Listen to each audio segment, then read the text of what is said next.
di tanah Nusantara yang penuh dengan keindahan alam dan keberagaman budaya. Sebelum kata Indonesia menjadi identitas kita, berdiri dua kerajaan besar yang memancarkan kemegahan dan kejayaan.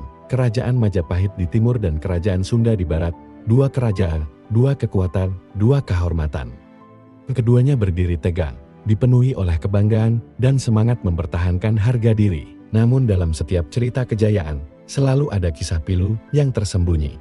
Cinta yang tak sampai, kepercayaan yang dikhianati, dan janji yang berubah menjadi luka. Dan dari semua cerita itu, satu kisah terus hidup dalam bisikan rakyat, dari generasi ke generasi. Perang Bubat, tragedi yang merenggut kehormatan dan nyawa seorang putri, Dyah Pitaloka Citraresmi. Kerajaan Sunda berada dalam masa kejayaan.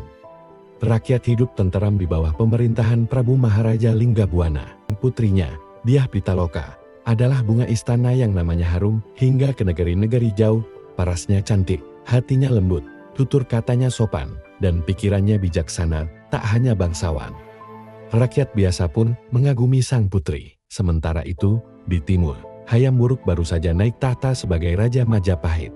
Usianya muda, ambisinya besar, dia ingin menyatukan seluruh wilayah Nusantara di bawah panji Majapahit. Tetapi bukan hanya soal politik dan kekuasaan. Hatinya diam-diam terpikat pada keindahan Dyah Pitaloka.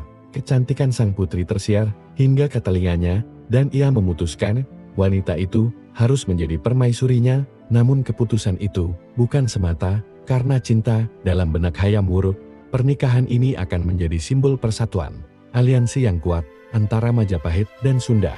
Surat lamaran pun dikirim bukan dengan nada ancaman, tetapi dengan kehormatan. Prabu Linggabuana menyambutnya dengan hangat. Baginya, ini adalah kehormatan besar. Ia percaya bahwa ini bukan taktik politik, melainkan bentuk persaudaraan kerajaan. Rombongan besar disiapkan.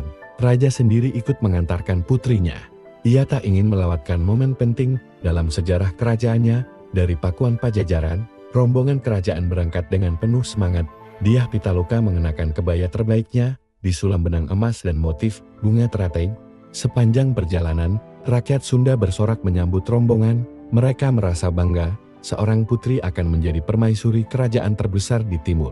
Namun di Majapahit, di balik megahnya istana dan ramainya pesta persiapan, sebuah ambisi gelap menyelinap dalam pikir Mahapati Gajah Mada.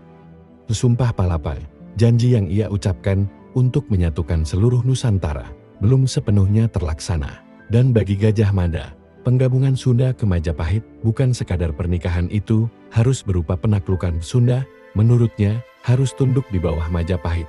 Rombongan Sunda tiba di Bubat, sebuah lapangan di daerah Trowulan yang dijadikan tempat pertemuan. Tapi yang mereka temui bukan karpet merah atau penyambutan istana.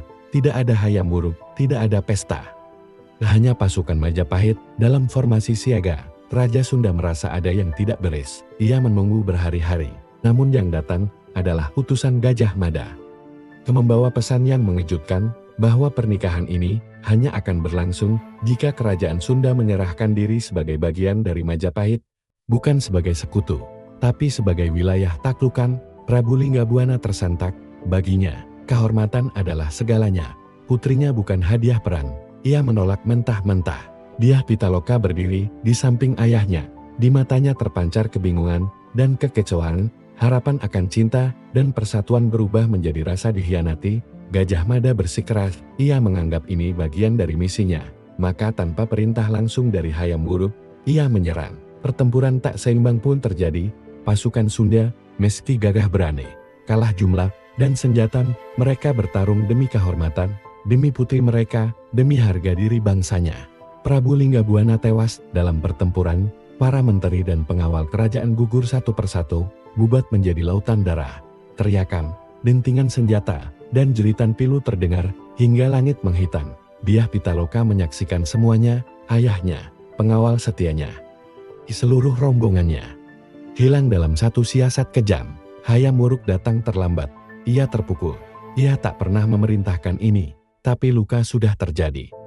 Sejarah telah mencatat darah di Bubat. Dalam duka dan kehancuran, Dyah Pitaloka dihadapkan pada pilihan, menerima lamaran dan menjadi permaisuri dari kerajaan yang membantai keluarganya, atau mati dengan kehormatan. Ia memilih jalan kedua. Dengan mata yang tak lagi memancarkan harapan, ia menatap langit terakhir kali. lalu menusukkan keris pusaka ke jantungnya. Tubuhnya roboh di tanah yang sudah merah oleh darah bangsanya. Ia bukan lagi calon Ratu Majapahit, ia adalah simbol perlawanan, kehormatan, dan cinta yang dikhianati. Hayam Wuruk menangis di samping jenazah Dyah Pitaloka. Ia sadar, cintanya telah dirusak oleh ambisi bawahannya. Ia menyesal. Tapi penyesalan tidak bisa menghidupkan kembali yang telah pergi. Gajah Mada mendapat banyak kecaman. Banyak bangsawan Majapahit merasa insiden ini mencoreng kehormatan kerajaan. Namun ia tetap membela tindakannya sebagai bagian dari sumpahnya. Sementara itu, di tanah Sunda, duka berubah menjadi luka abadi. Dan dari luka itu, lahirlah sebuah keyakinan, sebuah mitos, sebuah kutukan tak tertulis. Orang Sunda tidak boleh menikah dengan orang Jawa. Bukan karena benci, tapi karena trauma, karena pengkhianatan, karena darah yang belum pernah benar-benar kering di ingatan mereka. Zaman berlalu, kerajaan runtuh, istana menjadi reruntuhan. Tapi kisah Dyah Pitaloka tetap hidup, dibisik para idol ke anak-anaknya, disajak para pujangga, di naskah-naskah lamanya, mengisahkan tentang cinta yang tidak pernah tumbuh, janji yang dikhianati, dan kehormatan yang dibayar dengan nyawa. Perang Bubat bukan hanya soal politik dan kekuasaan, ia adalah pengingat bahwa cinta dan ambisi, jika tak diseimbangkan dengan nurani, bisa menjadi bencana, dan Dyah Pitaloka akan selalu dikenang, bukan sebagai korban, tapi sebagai putri yang memilih mati daripada menyerah. Sebagai simbol kehormatan wanita Sunda, di Bubat, cinta dikubur bersama darah. Dan di setiap hembusan angin barat, ada suara lirih yang berkata, "Jangan lupakan kami."